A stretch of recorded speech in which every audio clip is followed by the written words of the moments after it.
владата. Иако март беше даден како краен рок за декриминализација на клеветата, и 2 месеци подоцна, нема политичка волја за затварање на ова прашање, обвинува Насер Селмани, председател на Сдруженијето на новинари на Македонија.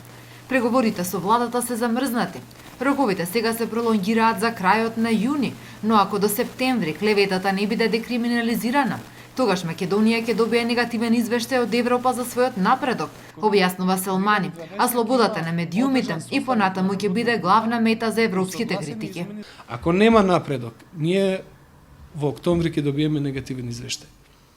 А ако има напредок, ќе биде позитивен. Сега прашањето е, практично топката е кај владата. За Дуња Мијатовиќ, представникот на УПСЕ за слобода на медиумите, состојбата со медиумите во земјава останува загрижувачка.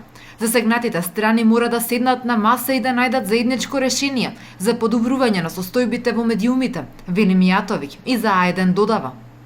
Работната група, која имаше задача да изготви нов закон за декриминализација на клеветата, не може да продолжи напред, бидејќи како што разбрав, преговорите се заглавени околу висината на максималната оштета.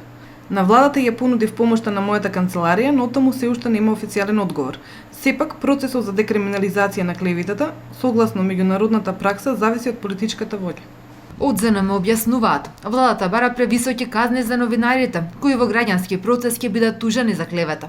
Разликите во овој дел допрва ќе треба да се испеглаат, но прво надлежните треба да понудат конкретни законски решенија, па дури потоа да не повикаат да дискутираме за нив, додава Селмани. Ние како ЗНМ инсистираме да градиме систем на одговорност, а владата или ставот на владата, колку што ние гледаме во тие консултации што ги имаме со нив, е да се вгради систем на страф. И тоа не е добра позиција, затоа што ние со декриминализацијата сакаме покрај инсистирањето да се почитува судската пракса, сакаме и да ги ослободиме новинарите од самоцензура. Во европското законодавство, клеветата не е кривично дело, а како што велат од ЗНМ, судот во Страсбург, кога нема штета, ги толерира дури и спекулациите за јавните функционери, бидејќи поттикнуваат на дебата, па новинарите се ослободуваат од тужбите за клевети. Македонските судови клеветата се уште ја третираат по кривичниот закон. Казните за новинари достигнуваат астрономски суми, а заканите со затвор стануваат се погласни.